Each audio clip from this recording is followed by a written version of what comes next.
Polio इन 1 minute. अच्छा, magic का एक उसूल होता है, वो दोबारा नहीं दिखाया जाता, राइट? क्योंकि दोबारा दिखा देंगे तो पोल खुल जाएगी, इसलिए आज भी मैं दोबारा नहीं दिखाऊंगा, एक ही बार दिखाऊंगा। फिर आप बोलेंगे कि यार मैं ढंग से नहीं दिखा, एक बार फिर दिखाओ, तो मैं नहीं मानने वाला बात, right? So you have only 1 chance to see, right? फिर चाहे उसका वीडियो रिकॉर्डिंग करें या आप अपनी आंखों को खोल कर देखें, लेकिन देखने को एक ही बार मिलने वाला है, राइट? अब देखिए 1955, यहाँ जो है ना 1955 है, इसके अराउंड पोलियो आया था, पोलियो वैक्सीन आया था, सॉरी, पोलियो वैक्सीन का आविष्कार 1955 में हुआ था। और उसके बाद जैसे जैसे वो वैक्सीन डिस्ट्रीब्यूट होता गया, वैसे वैसे पोलियो का जो ग्राफ है वो एकदम चला गया और फिर धीरे धीरे वो जीरो हो गया, यानी कि दुनिया में अब पोलियो ना के बराबर है, राइट? ये देखिए यहाँ पे ये है बिफोर वैक्सीनेशन टाइम एंड ये है आफ्टर वैक्सीनेशन टाइम। ये है वैक्सीन के इन्वेंशन से पहले, ये है वैक्सीन के इन्वेंशन के बाद। तो क्लियरली ये दिख रहा है कि जैसे पोलियो वैक्सीन आया वैसे वैसे दुनिया से पोलियो गायब हो गया, दिख रहा है ना, राइट?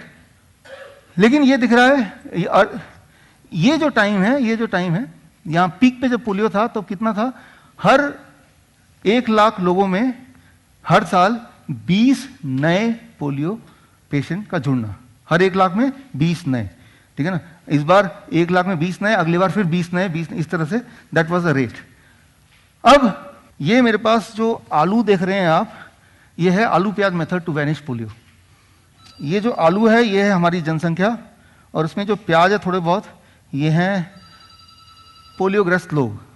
कितने? 1 लाख में 20। ये 1 लाख में 20 है, तो 20 से मुझे कम करना है, पोलियो को 0 पे लाना है। 20 है, ठीक है ना? हर 1 लाख में 20 हैं, इसको कम करते I have to bring it down to 0, right? तभी 0 होगा। 0 कैसे होगा? अब क्या किया इन्होंने कि जब पोलियो वैक्सीन आया तब एक चीज और आई, डायग्नोसिस ऑफ पोलियो। 1955 से पहले पोलियो का मतलब था कोई भी इंसान जो पैरालिसिस हो गया जिसको, दैट इज कॉल्ड पोलियो। एक ही डेफिनेशन थी, किसी भी इंसान का पैर में पैरालिसिस हो गया, लिम्ब पैरालिसिस हो गया, तो उसको पोलियो कैटेगराइज कर दिया। लेकिन जब वैक्सीन आया तो ये भी आया कि वे डायग्नोस तो करें कि ये जो पैरालिसिस है ये पोलियो वायरस की वजह से है या किसी और चीज की वजह से है। तो the diagnosis came when the vaccine came, try to understand, ठीक है ना? तो डायग्नोसिस कब आया? 1955, एक ही टाइम पे आया दोनों। तो 1955 में डायग्नोसिस आया, पोलियो वैक्सीन लगाया गया, और लगाने के 1 साल बाद देखा कि अब देखते हैं कि क्या पोलियो वाले लोगों की तादाद कम हुई। तो देखा कि बहुत सारे लोग अभी भी हैं जिनको, प्याज जो है ना, ये पैरालिसिस वाले लोग हैं जिनको पोलियो हुआ है। तो कहा लाओ इनको जरा डायग्नोस करके देखते हैं।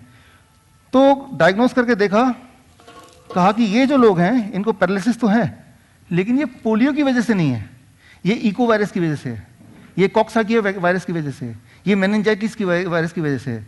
तो पोलियो वायरस जो था, पोलियो वैक्सीन जो था वो तो पोलियो वायरस के लिए था ना, तो इनको तो नहीं बचा सकता ना, तो इनको तो पॉपुलेशन हटा दो।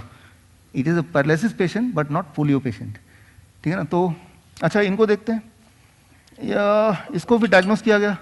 तो डायग्नोस करके देखा गया ये जो है ये पैरालिसिस तो है, लेकिन this paralysis is because of auto immune disease, ठीक है ना? तो ये भी पोलियो की वजह से नहीं है, तो पोलियो वैक्सीन का कोई रोल नहीं है इसमें भी, ठीक है ना? तो अब थोड़े बहुत और बच गए, ये खूब सारे बच गए, और ये भी पैरालिसिस के लोग हैं, इनको डायग्नोस करते हैं। तो डायग्नोस करके इनको एक नाम दे दिया कि ये कुछ भी नहीं मिला, तो एक नाम दे दिया नया, that name is AFP, acute flaccid paralysis, कि ये पोलियो के पेशेंट नहीं है, ये एक्यूट फ्लैसिड पैरालिसिस के पेशेंट हैं। तो अब जो लोग हैं ये सारे हेल्दी लोग हैं, तो यानी कि वैक्सीन आया तो पोलियो 0 हो गया। वैक्सीन ने पैरालिसिस को 0 करने का प्रॉमिस नहीं किया, पोलियो को 0 करने का प्रॉमिस कर दिया।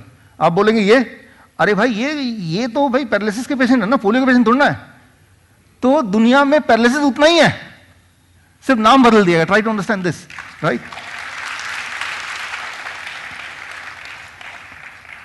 अब इसमें से मैं इसको उठाता हूं कि ये जो तादाद है, ये कॉक्स वायरस, आपको एक टेक्निकल नाम बता देंगे, कॉक्साकिया वायरस, इको वायरस, मेनिंजाइटिस, बड़े बड़े नाम बता देंगे।